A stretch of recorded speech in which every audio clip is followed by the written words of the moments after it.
Hello friends, তোমরা সবাই কেমন আছো? আমি তো খুব ভালো আছি। এই গরমের মধ্যে আমরা একটা জায়গা যাচ্ছি, সেটা তোমাদেরকেও দেখাবো। চলো, আমরা চলেই এসেছি। আমার ছেলের খুবই শান্তির জায়গা, মানে ও এখানে এলে চুপচাপ থাকে। তো তোমরা দেখে নাও কেমন চুপচাপ থাকে। ওই যে জুতো খুলে দিয়ে দৌড় দিচ্ছে, এই যে আবার জুতো নিতে এসছে, জুতো ছোড়া হয়ে গেল। খুব দুষ্টু, সারাদিন যে ওকে সামলে রাখা ভীষণ কষ্টের ব্যাপার। তো আমরা ফাইনালি চলে এসেছি, দেখে নাও।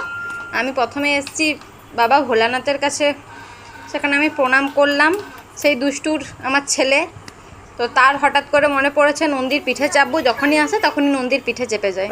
তো নন্দীর পিঠে চাপতে যাচ্ছে, বাবার কাছে বোকা খেয়ে রীতিমতো এখান থেকে দৌড়ে চলে গেল। তারপর আমি যাব মায়ের মন্দিরে।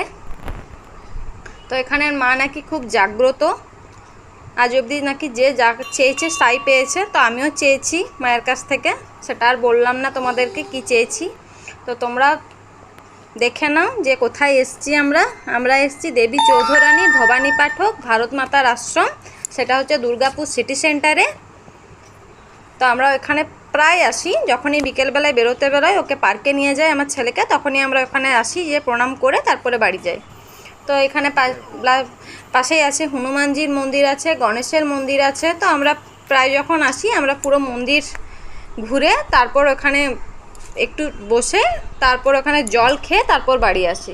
তো আজকেও সেম তাই করেছি, তাই ভাবলাম তোমাদের সাথে একটু শেয়ার করি। তো কেমন লাগলো একটু জানিও সবারই। এই যে আমার ছেলে নাচতে নাচতে যাচ্ছে, এই যে গণেশের কাছে প্রণাম করে দেখে নিচ্ছে প্রণামী বক্সে কে কী দিয়েছে না দিয়েছে।